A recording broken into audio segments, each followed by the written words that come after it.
The Extraordinary Rendition of Janos Farkas. Chapter 36.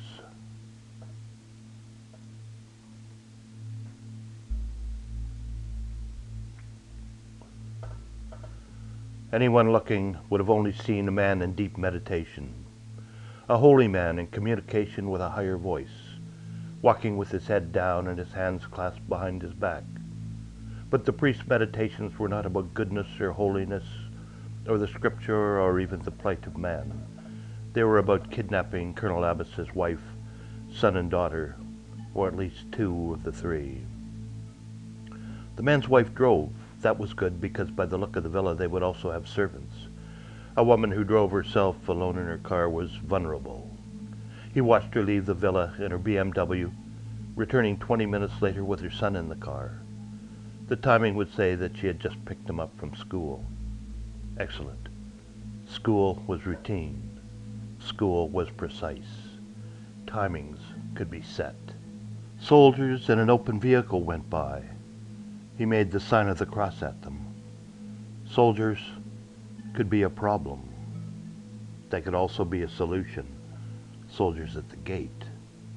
Yet all this might not be necessary if the man Abdullah had a simple way where a bribe might work. It was almost an hour before the priest was back in the old city. The shadows were again black, and he pushed through them, pushed through the old villa door into the courtyard. Once more he was the first there. They came, as he knew they would, singly, spaced out, cautious, wary of entrapment. Al-Asmari was last. "You were spotted today," he said to the priest. "Watching the Abbas house. You stayed too long. You were obvious." "Who saw me?" "One of the Brotherhood." "Yes, I know. He was in the armored vehicle that passed me as I was walking back." "How do you know?" Al-Asmari asked. The priest just shrugged. Inside he felt good. He now had an upper hand on these men. They would believe he knew more than he actually did, think he was connected higher than he actually was. The army man had been a guess, a calculated one. The third man on the left side? When the vehicle went past, all the men but one had stared at him, following him with their eyes. Only one looked away, as if not wanting to acknowledge his sight. He looked at the men in the courtyard, their faces shamag covered and dimmed by darkness. It would be one of them. Which one? He would watch their movements, their reactions to him, their avoidance of his eyes, and he would discern who it was, then play another's gambler card and speak to him. The man Abdullah, Al-Asmari said to him, had visitors today. 3 people. One was Janos Farkas' sister, Gisela. Another was a man called Turk. And the third was an American woman. Who was she? His wife. Janos Farkas is not married. It was Al-Asmari's turn to shrug. "Why are they here?" the priest asked. Al-Asmari smiled. "Why are you here?" The priest closed his eyes momentarily. The last thing he needed was someone making competing plans to free Janos Farkas. 2 groups stumbling over each other, getting in each other's way. It was a recipe for disaster, for discovery.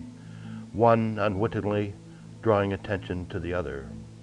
No, the only way to do it was to bring them under his control. Have one plan, only one plan, his plan. "Bring them to me," he said, opening his eyes. "We are already here," a voice behind him said. The priest swiveled his head to see a shamag being loosened. The face sit and covered was oval and soft, the eyes blue and the eyebrows fair. A few wisps of hair showed blonde. "I know who you are," the face said. "You are the priest. Howd mentioned you. He called you his pet snake." "I am Gisela, Janos' sister. This is Turk," she said, motioning to a hulking man beside her who did not bother to remove his shamag. Abdullah stepped out from behind them. "Turk is my cousin," he said. "Where's the other one?" the priest asked. "The wife?" "Ein, she's in her own world, at the American Hotel the Four Seasons. She still believes in miracles. She's going to the American Embassy. Howd didn't tell me Janos was married. Can we trust her?" Gisela looked at him, not speaking for a moment, not knowing the answer, not sure of it. "Yes," she said, thinking back to Berlin. and what had happened there, and the flight to Turkey and the drive to Damascus. There was nothing Ayn had done that did not exude trust and concern.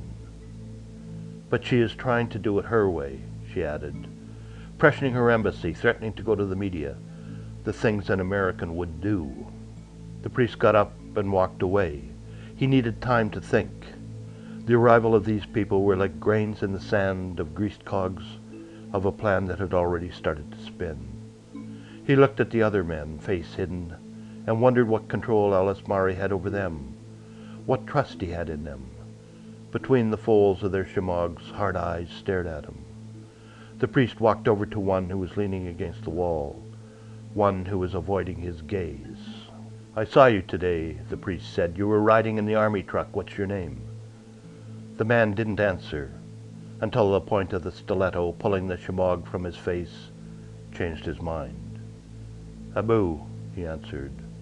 The priest looked for fear in the man's eyes, fear of him, fear of the stiletto, but in Abu's eyes there were neither. They were not looking at him and his stiletto, but at something behind. Turning, the priest's own eyes focused on the 9mm bore of a Markov pistol, less than a foot from his face. "These men do not answer to you," Alismari said to him, his eyes unflinching behind the sights of the Markov. "These men are here by the grace of their God, and it is from the Prophet Muhammad, bless him, that they take their commands."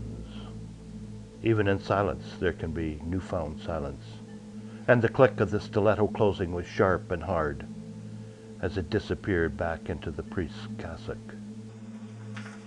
The priest raised his head, looked skyward, and said, "Forgive me, Father. Forgive me, for I have sinned." With the disappearance of the stiletto, the cross from his rosary appeared in his hand. He lifted it to heaven and then put it to his lips before pushing aside the barrel of the Markov pistol. "We all are of the same religion," he said, "the same prophets, Adam, Noah, Abraham, Moses, and even a man you called Isa, who we call Jesus." Turning to Abdullah, he asked, "Do you have what I want?" It was Gisela who answered. "Abdullah has what we want. What is it that you want?" "Do you not want what I want?" the priest asked. "Are we not all here for the same purpose? Are we not all in this together? Do you not want to free Janos Farkas?" There was no answer. "If you have a plan that is better than mine, then I will gladly follow it.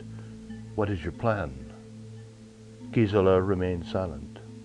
"Shall we bribe guards, shoot our way in, kill and be killed doing it?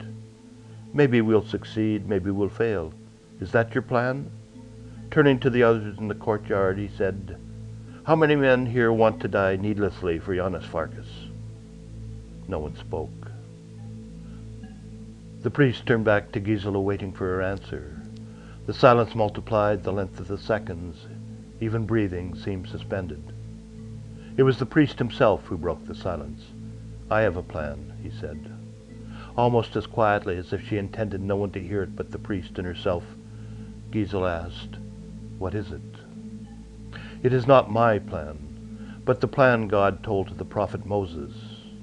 If any mischief follow, then thou shalt give life for life, eye for eye, tooth for tooth, hand for hand, foot for foot, burning for burning, wound for wound, stripe for stripe. My plan is to follow that law, lex talionis, the law of retribution. We shall give a kidnapping for a kidnapping, and then get a freedom for a freedom. Colonel Abbas, who controls Far Philistine, has a wife and a son and a daughter. Keys like that can open many doors." That's the end of chapter 36. Tomorrow, chapter 37.